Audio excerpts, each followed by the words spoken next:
Hey there, what's up? My name's Matthew. Welcome to Screenplay Studies.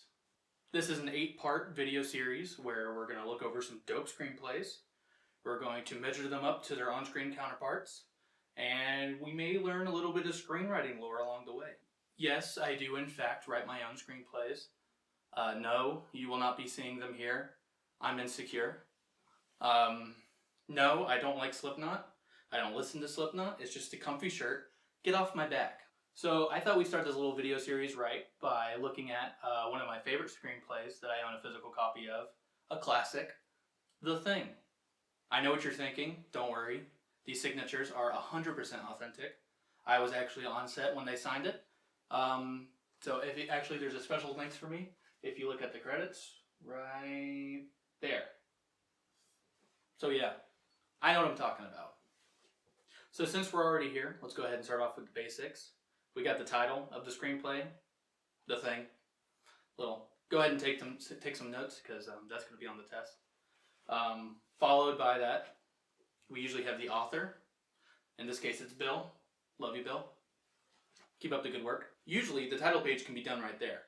But it's at this point that The Thing decides to get a little wacky with it. It decides to be based on another work called Who Goes There, which was written by John W. Campbell Jr.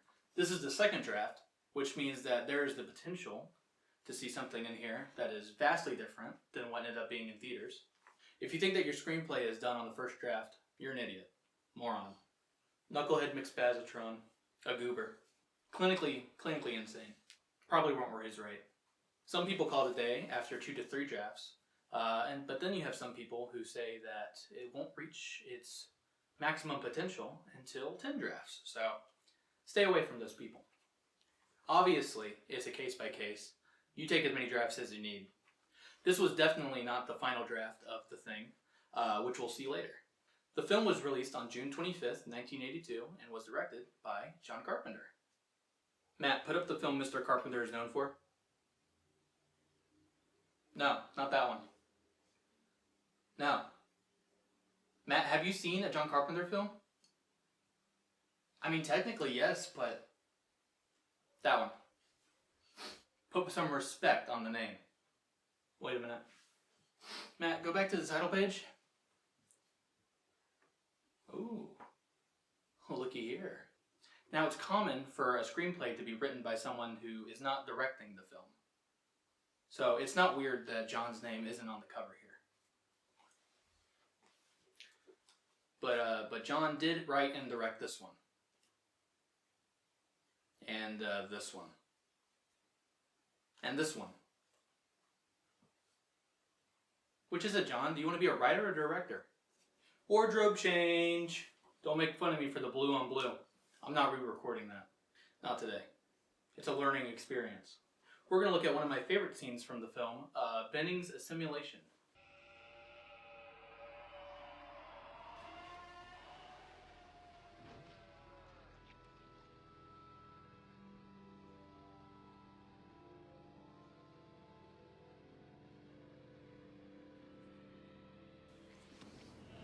The barbecue's ruined.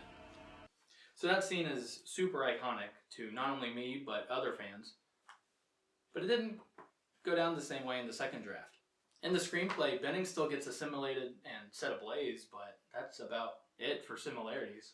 First off, the scene doesn't even take place at the compound. It takes place in the middle of nowhere, Antarctica.